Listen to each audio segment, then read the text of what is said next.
Hello and welcome to Ramblings from the Ambo. I'm Deacon Mike Meyer, very happy to be with you tonight and especially happy to be joined by my good friend Jeff Proctor. Jeff, say hello.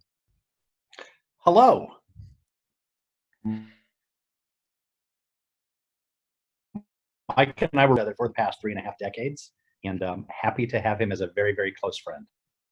Well, thank you very much. Appreciate that. Back at you, and happy to have you here. I thought it would be nice to get everybody together and talk a little bit. And I thought it'd be an interesting conversation with us to talk about spirituality and religion. I think it's an area where we have a certain degree of commonality, but we also differ a little bit. So it might make for a good conversation. So I already know you're game for it, or you wouldn't be on the Zoom with me. So why don't we jump right into it? As I kind of pre-warned you, Yep. if I had to put you in a certain category, I'd probably say that you were spiritual but not religious. Is that fair? What do you think about that terminology? I would say that I'm definitely not religious, although I was raised Episcopalian and have a Catholic wife and a very Catholic family. What I believe to be tenets of goodness, as opposed to what people tell me my spirituality or my religion needs to be. I think I have a little bit of a pushback towards what books tell me about being religious versus what I tend to think are and what I've talked to you about before, kind of the kindergarten rules. It's be nice to people, show up when you're supposed to, do good things, and be nice to people. So you talked a little bit about the tenets of goodness. You described some a little bit. So what is spirituality to you? What does that word mean for you? Because it's not necessarily something that I think about a whole lot. Although, candidly, it's something that I look forward to our conversations, because we end up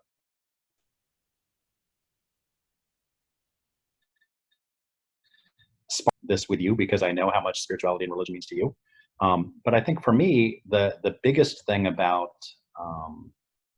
what I think of, and I certainly believe in God, and I certainly believe that there is something looking over us. And having been raised in a Christian household, I would say that my beliefs edge far more closely to Christianity.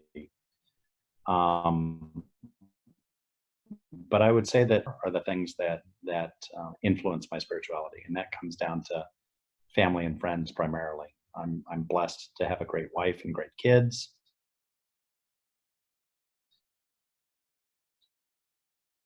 and some friends. So to me, the people that I get to surround myself with, and I've been lucky enough to be in their lives, that's where I think I draw on spirituality. So let me pick on you a little bit then. So from the religious perspective, the way I look at religion is a history of people who have been discussing and coming to conclusions on the spiritual experiences that they've had, right? And so you mentioned you believe that there's a God, you believe there is something bigger, something out there and all. Don't you want to know what it is more? Yes and no. So from the no perspective, I'll say I have a really difficult time being asked to believe things when you look at things like the Spanish Inquisition and how religious leaders persecuted those who believed that the earth was not the center of the universe. That is certainly something that religion believed at the time, and that was a shared experience among those who were not only in the religion, but if you didn't believe that way, you were castigated. My belief is that there are similar things that exist in today's world. Fundamental differences between what I was raised with and what is believed in the Catholic Church, I think, and please correct me, as I know I don't even need to tell you to correct. I'm ready. In the Episcopalian Church, with communion, the bread and the wine is a symbol of the blood and body of Christ, whereas the body and blood of Jesus Christ. And I have a really difficult time being told to believe that. Now there are those who will tell me that that's I don't know, that science has kind of usurped religion in so many different ways, that religion has not allowed science into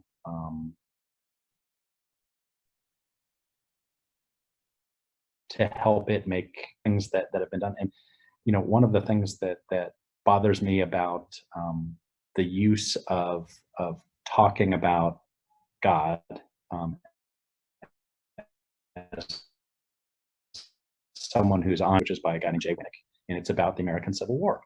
And it's the end of the war, and as the war is coming to its conclusion, each side is calling upon God to kill the other side in the name of God. I just have a really tough time with that. I think the problem for me with religion is the perversion that exists when man becomes involved with having religion go down certain roads. Yeah, well, I can certainly see that and sympathize with it in a lot of ways. And I would also say, one of the greatest challenges we have in religion and being in religion is the abuse of religion, right? And so you see that in the very good examples that you gave. I love the Civil War example. You see that in the sexual predator abuse scandal that we've had ongoing much too long, and the cover-ups by the hierarchy in many places, and that where there's an abuse. And it was interesting because from the position of a cleric, who's trying to do what is good, all of these things as they come up, when you get somebody abusing religion, it sets you back. You develop a rapport with your congregation. I try to develop a rapport a little wider through the internet, as you see, and gets totally put back, to step one when the next scandal comes out, when the next finding comes out from history, those sorts of things that show that humanity can really mess up religion, right? Yeah, yeah, yeah.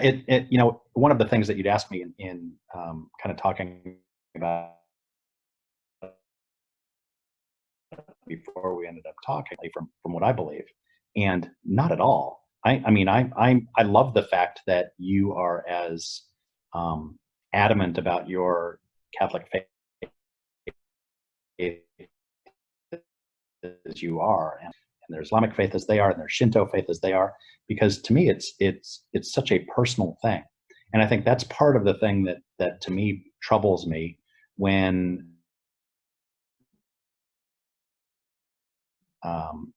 I don't want to get politics into it, so I won't. But when people tell you that, in order to stop this pandemic, you need to read the Bible, and I don't know that that's entire. I get it, and if that's what works for you, fantastic.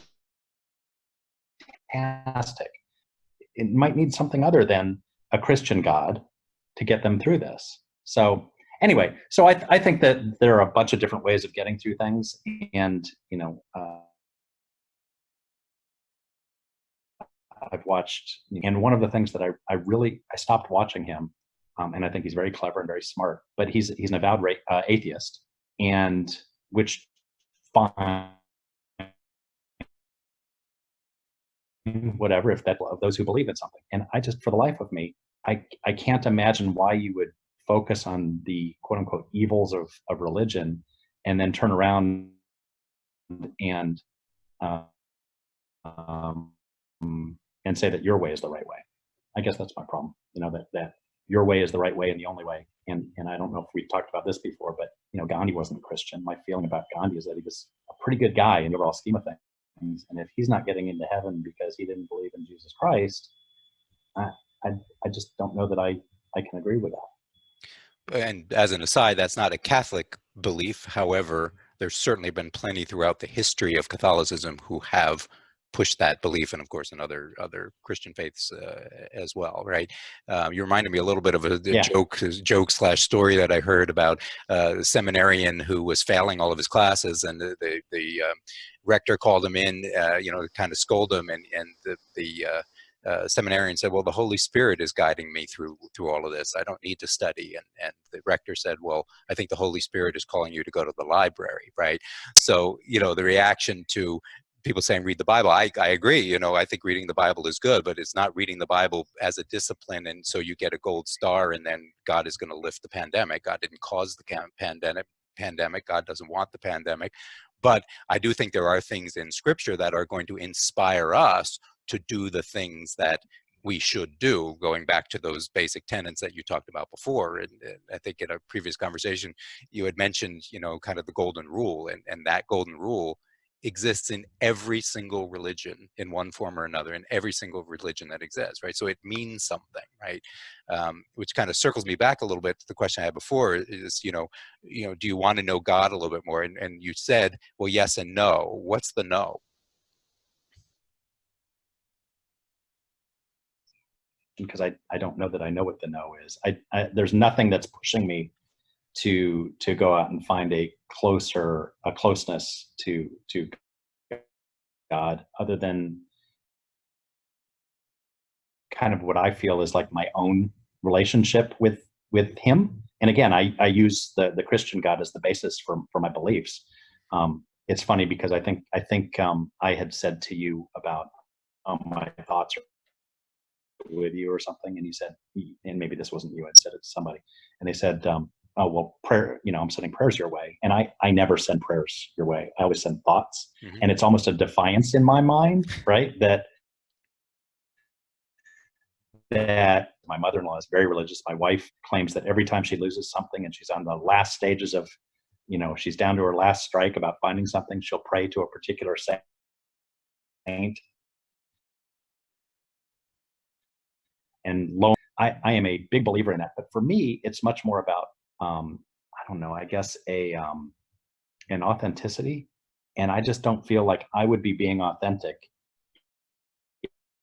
if I said I were having prayers. And maybe it goes back to my upbringing, where in an Episcopalian church, it's you wear your coat and tie every weekend, you're doing a lot of kneeling. And I just felt like it was much more rote, meaning like out of memorization or a requirement, than it was how you were really supposed to feel. And I remember going to a black church once in the South, and I thought, well, gosh, that's pretty darn cool, because it seems to me like alive. Where it was the church, the Episcopalian church that I went to was much more of a, okay, you've checked it off the box, you've gone to church this week, you can go back out and be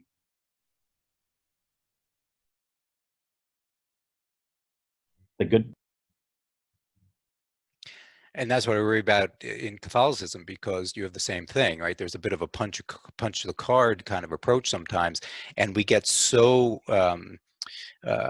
comfortable with that rote and the practice and the sit and the stand and the genuflect and bow and those sorts of things, that we don't appreciate what's going on. And the Catholic Church, in my opinion, has suffered from very bad catechesis for the last some 50 years, and there are attempts to make it better now, but frankly I don't think it's a whole lot better. So people don't know what they're doing, and they don't know what's going on at the Mass.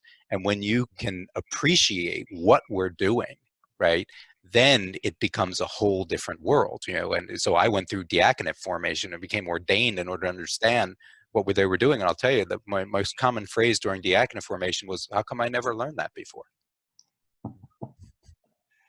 Yeah.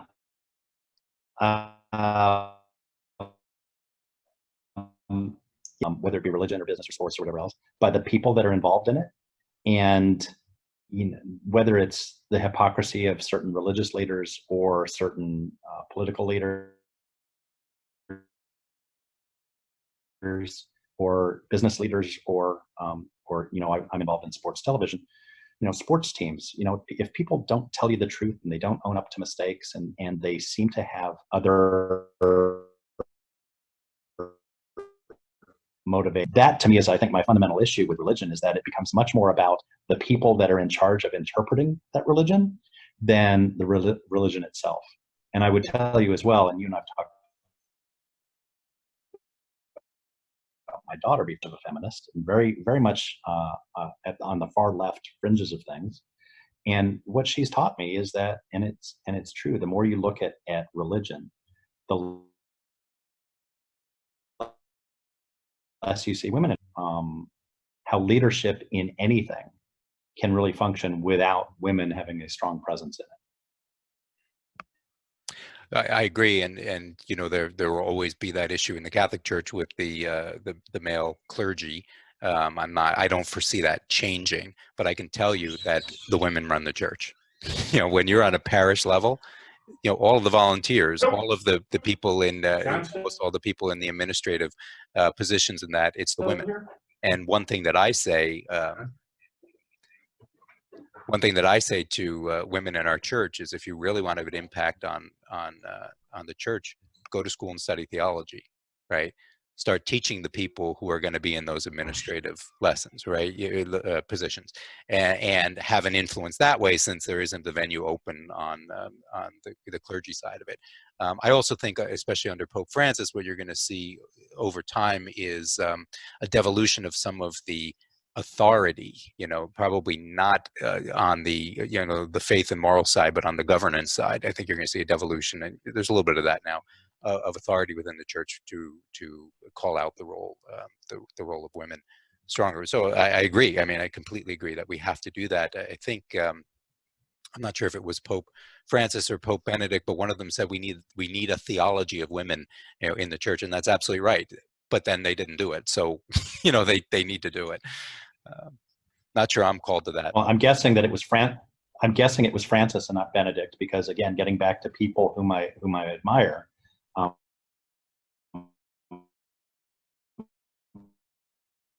Francis is, were he not the Pope, he would be someone that, and even as the Pope, certainly I look up to him a lot, but were he not the Pope, he's the type of person that I would look up to. He is what I would think is the epitome of a good person. Mm-hmm. Yep. I think you'd be impressed with Benedict too if you knew more about him. I don't know that was always the case.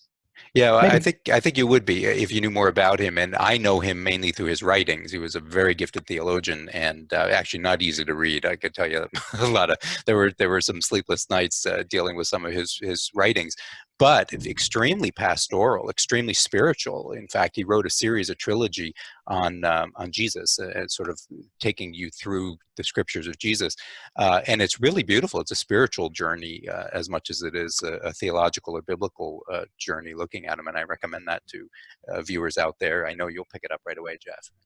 Well, I probably won't read it in the original German, which is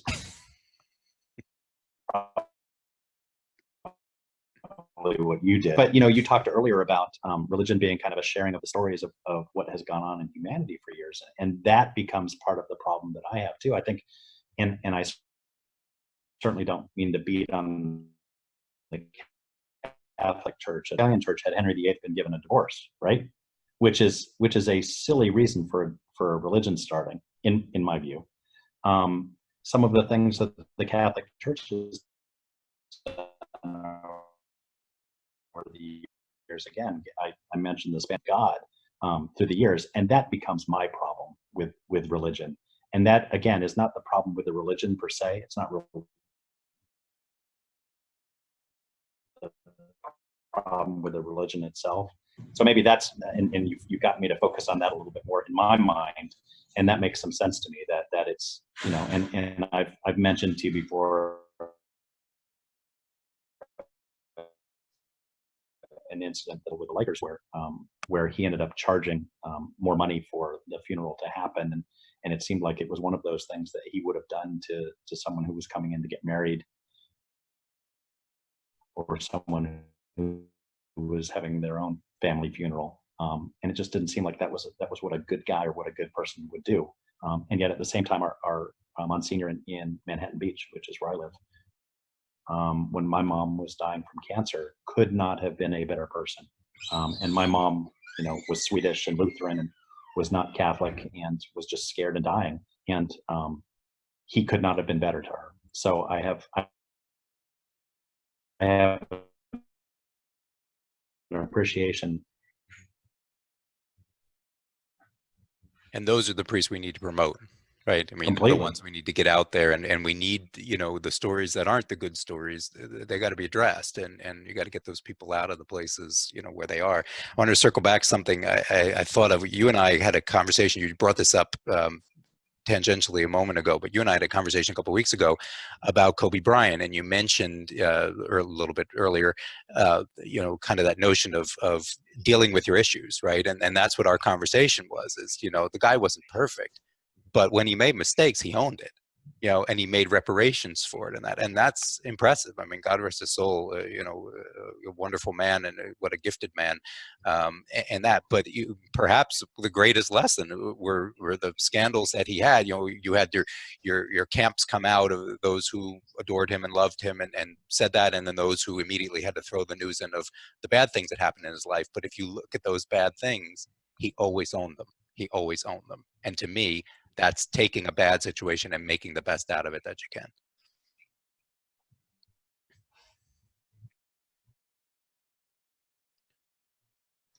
With Kobe, certainly not a perfect person, but in my view, the goods far outweigh the bads, and I think that would be true of most of the things in the Catholic Church.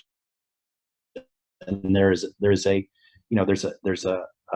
a bad mark in my mind too for the way that they dealt with the scandals that you brought up briefly earlier. And that is, look, there are bad seeds everywhere of religion, but when someone is faced with that bad thing happening, how they deal with it, I mean, we're a forgiving world, right? And that it should be. Comes from religion, and you want to be forgiven. We should be, and you want to be. And look, if someone does something bad, I think my first inclination would be to, provided it's not something that I've done 1,000 times, but if you do something bad, you get some absolution for it. Mm-hmm. But when someone finds out about something bad and chooses not to say anything about it, and then allows that person to then do it again in a different place, no matter what the crime is, at some point that person becomes culpable, and depending on religion or a company, right, that company or religion ends up becoming culpable as well. And I think that's to a little extent anyway what the Catholic Church finds itself in now. Yeah, no, I can't disagree with that. Like I said, I always feel like I'm digging myself out of a hole. Just at the point where you you may be improving and getting people back, the next thing comes. My pastor was sort of agonizing about that.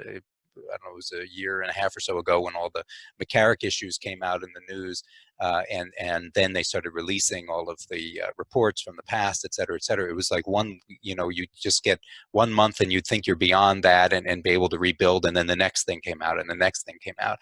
And it's how do you convince anybody? I mean, how do you convince anybody that this is worth it? I can tell you that from my experience, it's well worth it, and I love it, and I love the religion, I love the spirituality of it, but it's really hard to convince people of it.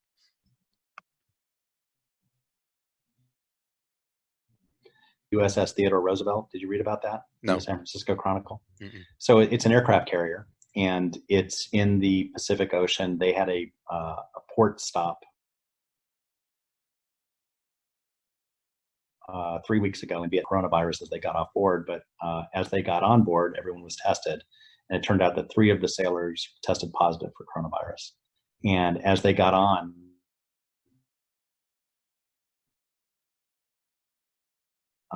people, and they're now over 100 people. And the captain of the ship ended up making pleas to Washington, asking, please let me get rid of all but the 10% on this ship that are needed in order to send. And he was answered with no. And finally, a 4-page letter today made its way publicly. And one of the points of the article was that this captain, who had been on a fast track to becoming an admiral, had basically short-circuited his career by making a decision to try to save the lives of the 4,000 sailors that are on his ship. And to me, that's the kind of thing that I expect from religion. That if someone has chosen to be in the clergy, that's an easy decision. I don't care about the bureaucracy. I care about what's right and what's wrong. And to me, I wish I knew the captain's name, because I think what a brave guy who, did not make an easy, and that is the type of thing that to me is a religious gesture in many ways. So back to a comment you made earlier, it made me a little bit sad, where you said that you're not sure that you wanted to necessarily have a closer or relationship with God. And so why not? I don't think that I don't want one. I just find that I don't uh, find myself wanting one. I'm not wanting one. Hmm. I don't find myself lacking without the closeness that I know you have. So it's not a desire not to have one. If I were to be struck by a thunderbolt tomorrow, or some sort of realization came into my life, for want of a better word, that interested me more than what I have interest in right now, I would certainly not fight it. But I don't find myself lacking without it. Hmm. And so interesting. I do want to contrast, though, is, spirituality is different And for it's funny different. because I spoke to a friend of mine. Go ahead. I was going to say that, spirituality is different for different people. So you may look at me as being more religious or more spiritual, and that's not necessarily I may be more religious, but more spiritual isn't necessarily the case, right? Because the way my relationship with God is played out is going to be different than any other person's, right? It's an individual relationship. And so perhaps you have enough in the ways. I'm just kind of wondering how you've talked about seeing God in the goodness of people and that, like, what else? Walking on the beach, what else do you have?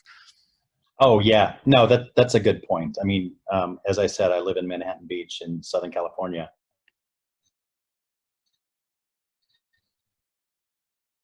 and I finally had the realization to myself, what am I doing getting on a treadmill 6 blocks from the ocean when I can go walk along the beach?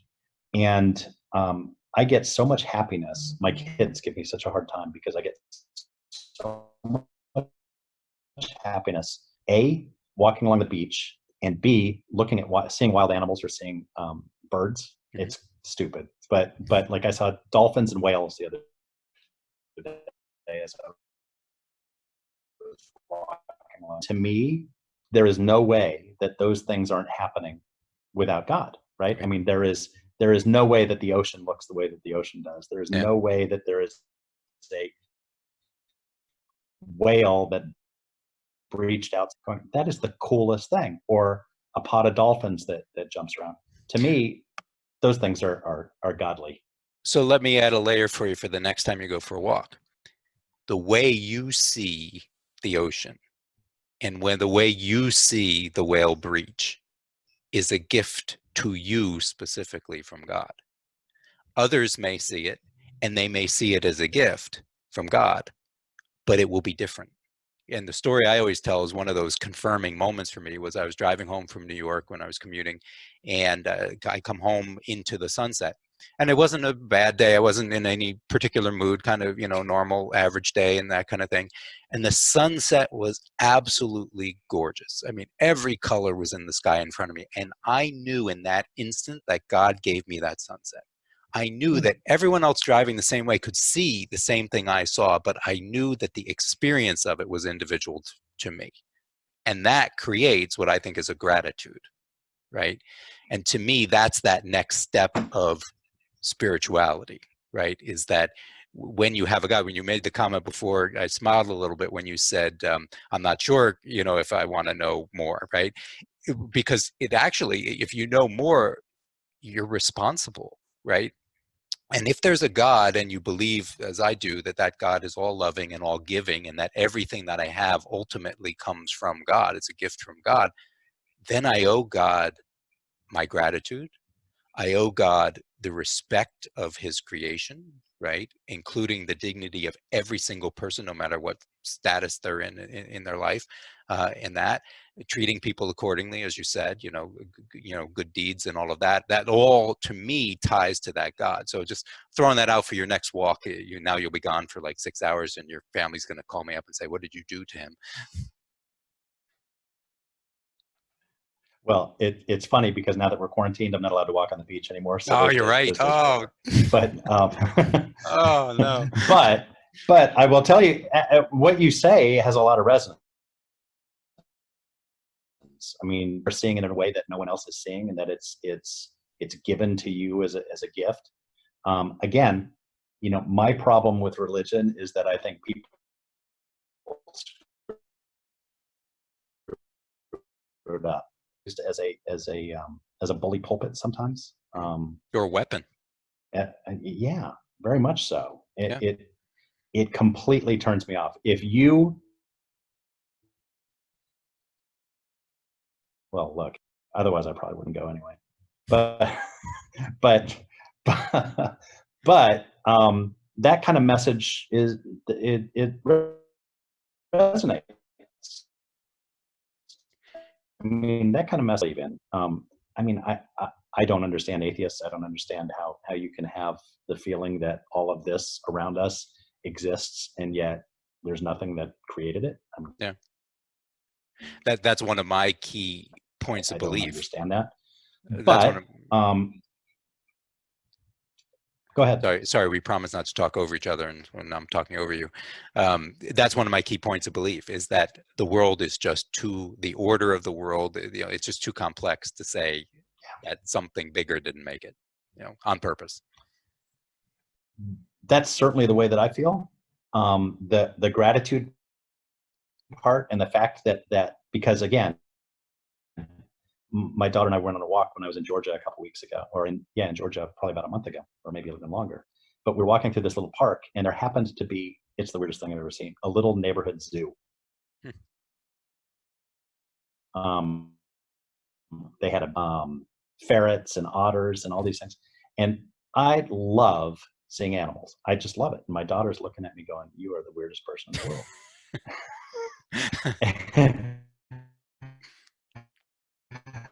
And to me, to me, those are the creatures. There's this National Geographic photographer who has made it his mission to try to photograph every animal that exists in the world. It's I think it's called the Noah's Ark. Watch that for hours. And to your point, there's no one other than God who put those animals there. And they're all so funky looking, and they're all so different. And whether it's that, or to your point, a sunset or beach or the mountains or whatever else, it's a good way of looking at it. I tend to think of my faith more in a, without thinking about it too much, in a Native American way, right? Where the being for the land and the animals and everything else. And that's kind of the way I view myself, is I'm very thankful for all of those things. And gratitude's a good way of looking at it. I like your reference to the Native American way, because it brings us right back to the topic, right? It's very spiritual, right? And I'd mentioned to you that the definition that I use for spirituality in its broadest sense is connectedness to each other, connectedness to our world and the universe, and if you believe in God, connectedness to God as well. So I'm going to give you one more challenge, and then we'll wrap it up here. And that's as you look at the animals that you enjoy so much, which I actually didn't know you loved animals so much. That now I'm not going to be able to separate you from Jessica. You two will talk endlessly about the different shows you watch, but think of it as every animal, every created being teaches us something about God. There's something about God in an elephant, in a toucan, in an otter, and you name it, right? And it's to me, it's very it's fun to contemplate those things. What message am I getting from you? Name your critter. So, well, Jeff, thank you very much. Well, what you say, first of all, Please. with respect to Jessica, I do not own any alpacas, so we are not that similar. But that's actually a really good way of looking, and had actually committed to a dry run that had audio problems, and I don't know that I got that much out of it, other than it's always fun to talk to you. But in this case, there are a lot of things to think about, and hopefully the 3 viewers that you have not fallen asleep by now. Forgive me if I'm insulting you. Lisa, Jessica. Yeah, no, I'm not telling Lisa. No, okay, yeah, all right, good. But no, there are things that I'll take out of this conversation. So thank you. Yeah, my pleasure, my pleasure. So I look forward to a long walk on the beach with you, where we pray the rosary together. There we go. Wait, I threw the thumbs up before you said rosary. I know. I dragged it out for a minute, and so I'd like to close. I had mentioned this before, but there is a saying in the book of Proverbs that I had cut out years ago, because when I saw it, I immediately thought of you. And it's a faithful friend is a sturdy shelter. He who finds one finds a treasure. You have been a treasure. You continue to be a treasure, and I thank God that I met you 35 years ago. And you'll never hear me say that to you again. I'll let you know when I find that friend. Very good. Thanks a lot, Jeff. Great to talk to you, Mike. God bless. You too.